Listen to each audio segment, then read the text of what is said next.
सभी देवी देवताओं का पूजा होता है, लेकिन ब्रह्मा जी का पूजा नहीं होता है। आखिर क्यों नहीं होता है और इनका मंदिर भी आपको देखने को कब मिलेगा? आखिर यह प्रश्न आपके मन में कभी न कभी तो जरूर आया होगा। और ब्रह्मा जी ने माँ सरस्वती से विवाह क्यों किया? ब्रह्मा जी ने अपना बेटी से ही विवाह क्यों किया? इसके पीछे भी एक कहानी बहुत प्रसिद्ध है। आज हम आपको इस कहानी के बारे में पूरे विस्तार से बताएंगे और आपको यह जानकर ब्रह्मा जी के बारे में जानकर बहुत आश्चर्य होगा। आपको यह जानकर बहुत हैरानी होगा कि कहा जाता है कि माँ सरस्वती को माता नहीं है। आखिर माता नहीं है तो माँ सरस्वती का जन्म कैसे हुआ? इस प्रश्न का भी जवाब आपको इस वीडियो में मिलेगा। जब ब्रह्मा जी ने अपने बेटी से यानी माँ सरस्वती से शादी किया तो सभी देवी देवताओं ने उसे क्या वरदान दिया या क्या श्राप दिया, इसका भी जानकारी आपको इस वीडियो में मिलेगा। तो वीडियो काफी इम्पोर्टेंट है, वीडियो पूरा जरूर देखिएगा। सृष्टि के रचयिता ब्रह्मा जी का अपनी ही बेटी के साथ विवाह करने की घटना, यह बात तो हम सभी जानते हैं कि त्रिदेव के हाथों में ही इस सृष्टि की डोर समाहित है। ब्रह्मा के पास सृष्टि की रचना का दायित्व है तो विष्णु के पास संरक्षण का।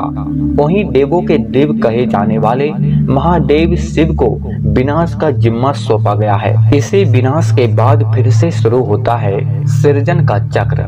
ब्रह्मा का अपनी ही बेटी के साथ विवाह करने की घटना का उल्लेख सरस्वती पुराण में वर्णित है। सरस्वती पुराण के अनुसार सृष्टि की रचना करते समय ब्रह्मा ने सीधे अपने तेज से सरस्वती को जन्म दिया था। इसलिए ऐसा कहा जाता है कि सरस्वती की कोई माँ नहीं बल्कि केवल ब्रह्मा है पिता। सरस्वती को विद्या की देवी कहा जाता है, लेकिन विद्या की देवी यह देवी बेहद खूबसूरत और आकर्षक थी कि स्वयं ब्रह्मा भी सरस्वती के आकर्षक से खुद को बचाकर नहीं रख पाए और उन्हें अपनी अर्धांगिनी बनाने पर विचार करने लगे। सरस्वती ने अपने पिता के इन मनोभावना को भांपकर उनसे बचने के लिए चारों दिशाओं में छिपने का प्रयास करने लगा, लेकिन उनका हर प्रयत्न बेकार साबित हुआ। इसलिए विवश होकर उन्हें अपने पिता के साथ विवाह करना पड़ा। ब्रह्मा और सरस्वती करीब 100 वर्षों तक जंगल में पति पत्नी की तरह रहे। इन दोनों का एक पुत्र भी हुआ जिसका नाम रखा गया था स्वयंभू मनु। ब्रह्मा जी से बचने के लिए सरस्वती एक बार आकाश में जाकर छिप गए, लेकिन अपने 5वें सिर से ब्रह्मा जी ने उन्हें आकाश में भी खोज निकाला और उससे सृष्टि की रचना में सहयोग करने का निवेदन किया। सरस्वती से विवाह करने के पश्चात सर्वप्रथम मनु का जन्म हुआ। ब्रह्मा और सरस्वती की यह संतान मनु को पृथ्वी पर जन्म लेने वाला पहला मानव कहा जाता है। इसके अलावा मनु के वेदों, सनातन धर्म और संस्कृत समेत समस्त भाषाओं का जनक भी कहा जाता है। प्रजापति ब्रह्मा का अपनी ही पुत्री के प्रति आकर्षित होना और उनके साथ संभोग करना अन्य सभी देवी देवताओं की नजरों में अपराध था।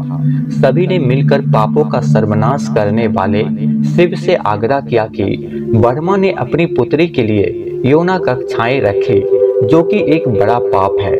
ब्रह्मा को उनके किए गए फल मिलना ही चाहिए।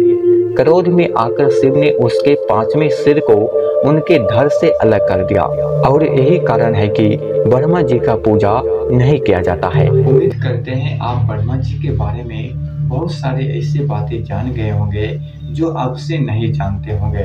तो हमेशा नई जानकारी के लिए आप मेरे चैनल को सब्सक्राइब जरूर कीजिएगा।